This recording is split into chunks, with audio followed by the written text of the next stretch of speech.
आदरणीय बंधुओं, शिवा मिशन न्यास के YouTube चैनल पर आपका हार्दिक स्वागत है। आज आपको रामचरितमानस के दृष्टांतों को ध्यान में रखकर संत और असंतों अर्थात दुष्टों को कैसे पहचानें यह जानते हैं और समझते हैं। एक समय की बात है, भरत जी ने भगवान श्री राम जी से पूछा कि संत और दुष्टों में भेद कैसे किया जाए तथा कलयुग में तो इनकी पहचान और कठिन हो जाएगी जब इन दुष्टों के झुंड होंगे। तब भगवान श्री राम जी ने क्रमशः संत और दुष्टों के गुण व अवगुणों का वर्णन करते हुए कहा कि संत चंदन के वृक्ष की भांति है और असंत कुल्हाड़ी की भांति। संत विषयों में लिप्त नहीं होते, शील और सद्गुण की खान होते हैं। उन्हें पराया दुख देखकर दुख और सुख देखकर सुख होता है। वे मद से रहित और वैराग्यवान होते हैं तथा लोभ, क्रोध, हर्ष और भय का त्याग किए हुए रहते हैं। वे दीनों पर दया करते हैं तथा मन, वचन और कर्म से अपने इष्ट देव की निष्कपट भक्ति करते हैं। सबको सम्मान देते हैं पर स्वयं मान रहित होते हैं। उनको कोई कामना नहीं होती। वे शांति, वैराग्य, विनय और प्रसन्नता के घर होते हैं। ये सब लक्षण जिसके हृदय में बसते हैं उनको सदा सच्चा संत जानना चाहिए। अब भगवान श्री राम जी ने असंतों अर्थात दुष्टों के स्वभाव के विषय में बताते हुए कहा कि दुष्टों के हृदय में बहुत अधिक संताप रहता है। वे पराई संपत्ति देखकर सदा जलते रहते हैं। वे जहाँ कहीं दूसरे की निंदा सुन पाते हैं वहाँ ऐसे हर्षित होते हैं मानो रास्ते में पड़ा खजाना मिल गया हो। वे काम, क्रोध, मद और लोभ के परायण तथा निर्दयी, कपटी, कुटिल और पापों के घर होते हैं। जो उनकी भलाई करता है उसके साथ भी बुराई करते हैं। रामचरितमानस में तुलसीदास जी ने दुष्टों के विषय में लिखा है कि उनका काम झूठा ही लेना, झूठा ही देना, झूठा ही भोजन, झूठ चबैना, बोलिए मधुर वचन जिम मोरा, खाई महा अति हृदय कठोरा। अर्थात दुष्टों का झूठा ही लेना और झूठा ही देना होता है। झूठ ही उनका भोजन होता है और झूठी व्यवहार होता है। जैसे मोर बहुत मीठा बोलता है परंतु उसका हृदय ऐसा कठोर होता है कि वह महान विषैले सर्प को भी खा जाता है। दुष्ट दूसरों से द्रोह करते हैं, पराई स्त्री, पराये धन तथा पराई निंदा में आसक्त रहते हैं।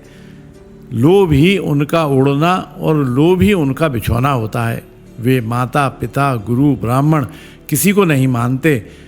वे अवगुणों के समुद्र, मंद बुद्धि, राग युक्त, वेदों के निंदक और जबरदस्ती पराये धन को लूटने वाले होते हैं। उनके हृदय में दंभ और कपट भरा रहता है परंतु वे ऊपर से सुंदर वेश धारण किए रहते हैं। इस प्रकार असंतों अर्थात दुष्टों के अवगुणों को बताते हुए भगवान श्री राम जी ने कहा कि ऐसे नीच और दुष्ट मनुष्य सत्ययुग और त्रेता युग में नहीं होते। द्वापर में थोड़े से होते हैं किंतु कलयुग में तो झुंड के झुंड होते हैं। इस प्रकार जिन लोगों ने संतों और असंतों अर्थात दुष्टों के उपरोक्त गुणों को समझ लिया वे जन्म मरण के चक्र से मुक्त हो जाते हैं। अब चलिए देखते हैं कलयुग में होने वाले साधु, संत, राजा अर्थात वर्तमान के नेताओं के विषय में रामचरितमानस में क्या लिखा गया है।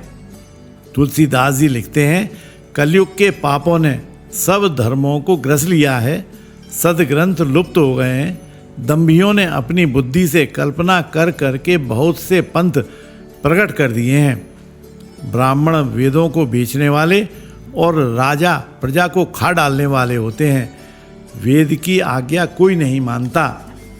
कलयुग में जिसको जो अच्छा लग जाए वही मार्ग है। जो डींग मारता है वही पंडित है। जो मिथ्या आडंबर करता है और जो दंभ में रत है उसी को सब कोई संत कहते हैं।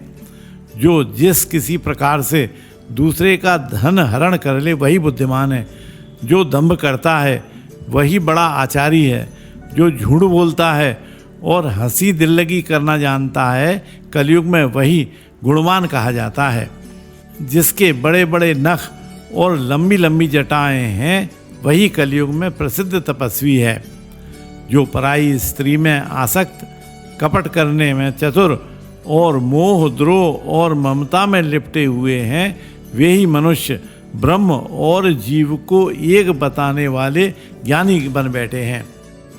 कलिकाल में सन्यासी बहुत धन लगाकर अपने आश्रम और घर सजाते हैं। उनमें वैराग्य नहीं रहता, क्योंकि उन्हें विषयों ने हर लिया है।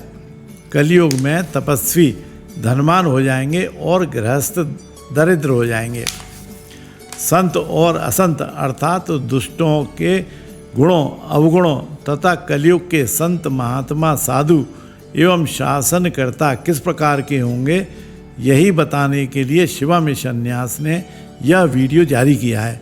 बाबा कैलाशी के आदेश से आप सभी से अनुरोध है कि वर्तमान में चूँकि कलयुग है और चारों ओर ठग घूम रहे हैं, अतः हमें उपरोक्त वीडियो में दिए गए गुण अवगुणों के आधार पर व्यक्ति, साधु, संत, महात्मा, धर्म प्रचारकों, प्रवचनकर्ताओं और राजनेताओं की पहचान कर स्वयं को असंग से बचाने का प्रयास करते रहना चाहिए।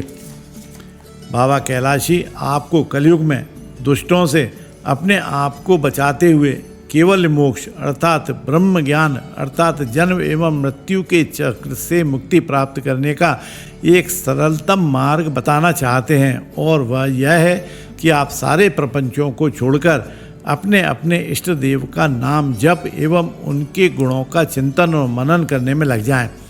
शिवा मिशन न्यास शिव पुराण के अनुसार कैवल्य मोक्ष प्राप्ति के लिए भगवान शिव का गुणानुवाद एवं उनके शब्द ब्रह्म रूपी मंत्र ओम नमः शिवाय के जप का अनुमोदन करता है।